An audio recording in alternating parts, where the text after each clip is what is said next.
very interesting fight. At women's flyweight, we have the former bantamweight title challenger, Canadian from Port Colborne, Ontario, Alexis Davis, the Ally-Gator, yikes, taking on the Colombian Queen, Sabina Mazo. Matt, Sabina Mazo was one of those prospects that when we started Fight Night Picks 2018, I was so excited about her making a progression, coming into the UFC. The big win that kind of won me over with Sabina Mazo was back on the regional scene. Her first fight against Alejandra Lara that we've seen challenge for the belt with Bellator. She's a great fighter in her own right, and she was 4-0 when she took on Mazo. Mazo able to get the win there. She had the knockout wins over with LFA. She comes into the UFC, and you might have been disappointed with the debut, but let me tell you this.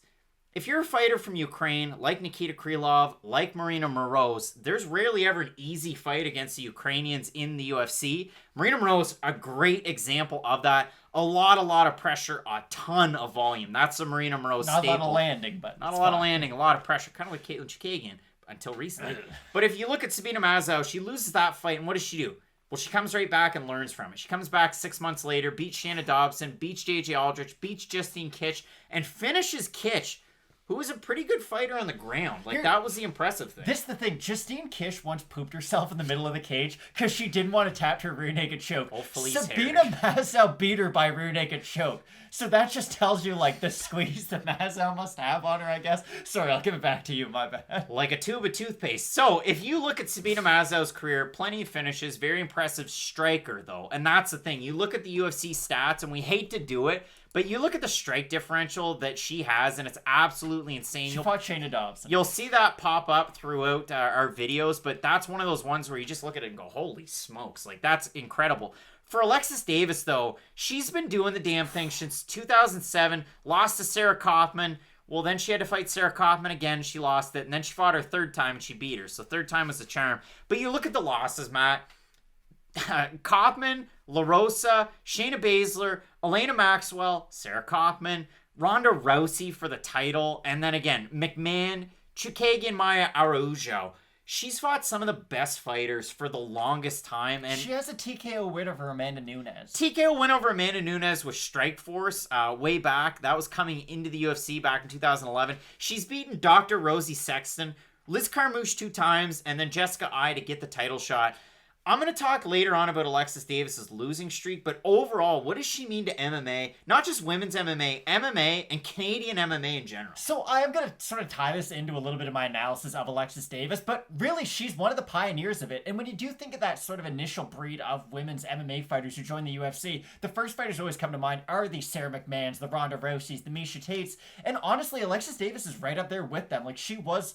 I guess she was Ronda Rousey's second official title defense, or third, I guess, after Miesha Tate, but she was one of the first, and she's been around really since the inception of women's MMA in the UFC.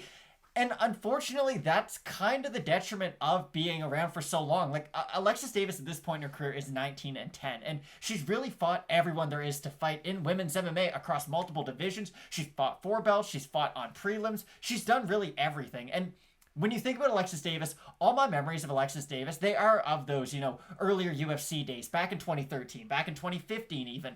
I don't really think of Alexis Davis being that fighter from kind of the 2016, 17, 18 era, and I understand she hasn't been able to stay overly active, especially in this sort of, I'll say the latter half of her career, especially over the losing streak, but this is the definition of a crossroads fight. We have Sabina Mazo, a fighter who you had said we've been high on since 2018. Like, we've had a spotlight on Mazo for a minute now, and it is nice to see her sort of realize some of her potential from early on, but she's finally fighting the hardest fight of her life. And listen, maybe Alexis Davis isn't prime Alexis Davis anymore, but I know what I'm going to get from her. She's got great defensive wrestling. She's good on the ground. She's offering...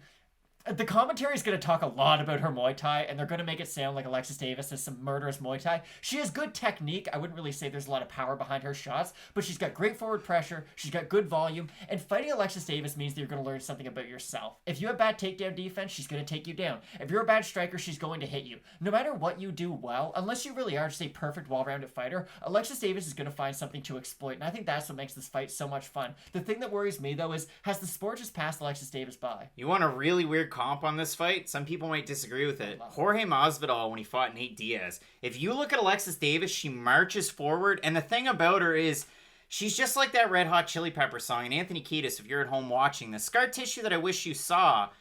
And that's where I'm just going to stop it. But if you watch Alexis Davis fights, in the first round, she turns red. She starts to blow up. She can get cut like the fight against Caitlin Chookagian. But this is the weird thing.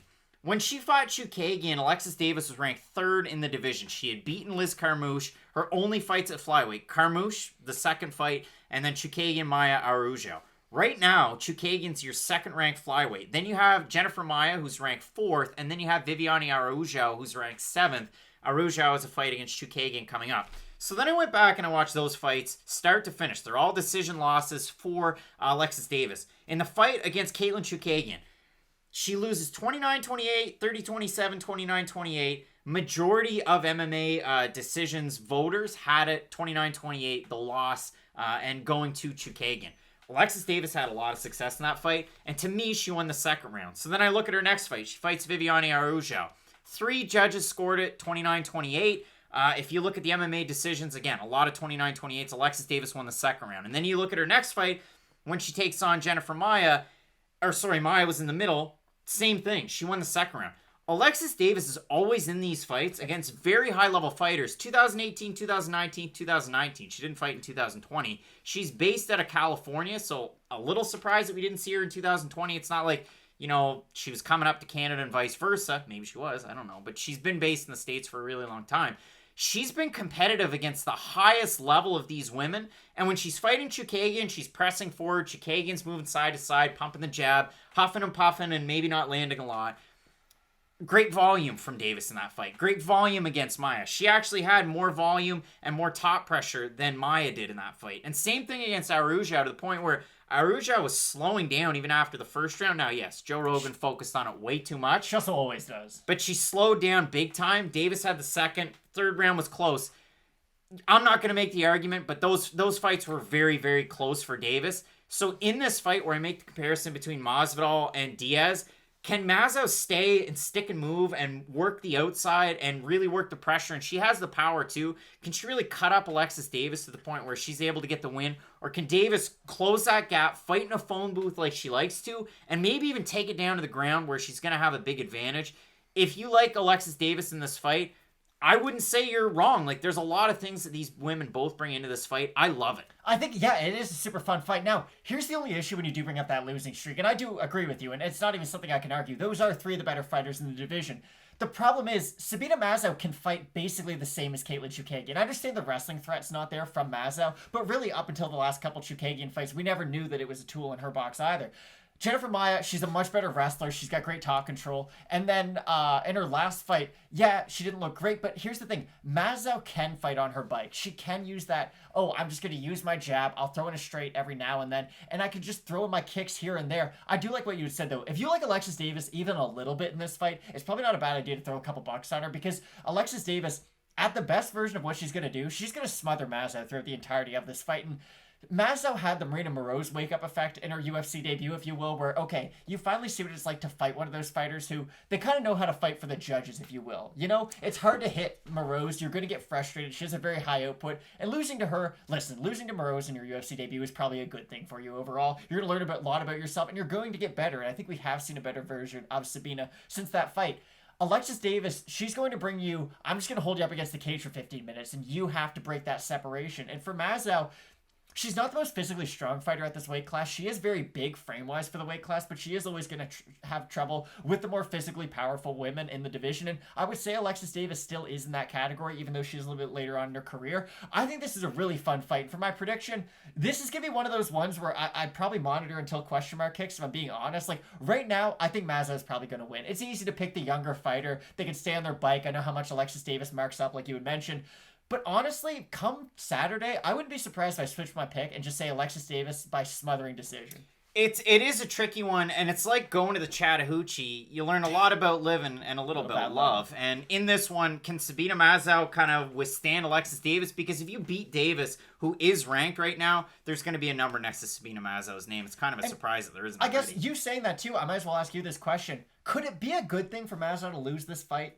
I think it could, because again, you go back to King's MMA and now you know exactly what you have to work on. Maybe it's the volume of Davis. Maybe it's the wrestling. So we'll keep an eye on that. The odds, though, Plus 205 for Davis at open. She's now a plus 188 underdog. For Mazo, open to minus 240, now to minus 235 or thereabouts. The Tapology votes aren't overly close. That's why I bring this up. 840 total votes, 87% Mazo, 84% by decision. I think the most telling stat is the output for Mazo. 7.14 strikes landed per minute in the UFC. For the strikes absorbed per minute from Alexis Davis, 4.18. So I don't love that. Her striking defense of 55% and the 83% takedown defense from Mazo so far in the 4 UFC fights. Again, I don't love the Morose fight. I don't even love the split decision win over JJ Aldrich, especially coming into this one. But I will go with the Colombian Queen here. So last point for me on Alexis Davis, just something you should watch out for, and I forgot to bring this up. She gets into a ton of 50-50 exchanges. I know we talk about this sometime. Alexis Davis is the definition of that. And again, you're going to make fun of us, oh, Cindy Dandois. But even look back at that fight. Like, Alexis Davis, stylistically, you can just tell from her technique, bites down on the mouthpiece and just starts hammering away. But the way that she throws her punches is better than the way that Cindy Dandois. Like, technique beats just power. And you look at the technique behind Davis's strikes. She's the much more technical fighter. But again, she will just kind of stay in the pocket, and while she throws, she will be hittable. You don't want to do that against Mazo. Like, you will want to do more of that smothering game plan if you are Davis. I wouldn't just stay in the pocket with a fighter like Sabina, because that's when a knee comes up the middle. That's when she does catch you with an elbow or something big. So again, Alexis Davis, she will be hittable, and she does show the damage, just heads up. But again, it's not an unwinnable fight for her. Viviane Araujo cracked her in the first round of their fight. So I'm really looking forward to this one. It's a possible fight of the night on our cards, for frig's sake. So I'm going with Mazo. You're going with Mazo. It should be a great one, but overall, an awesome card. A great main event. We have Cyril Gane, Le Bon Gamin, from a great country of France. Hopefully they can get some of those live shows once we start to open up, taking on Jairzinho Rozenstruik, and maybe Suriname gets a card. Who knows? So it should be a great one. Keep it locked in with Fight Night Picks, Matt, as we always say. Let's get into it.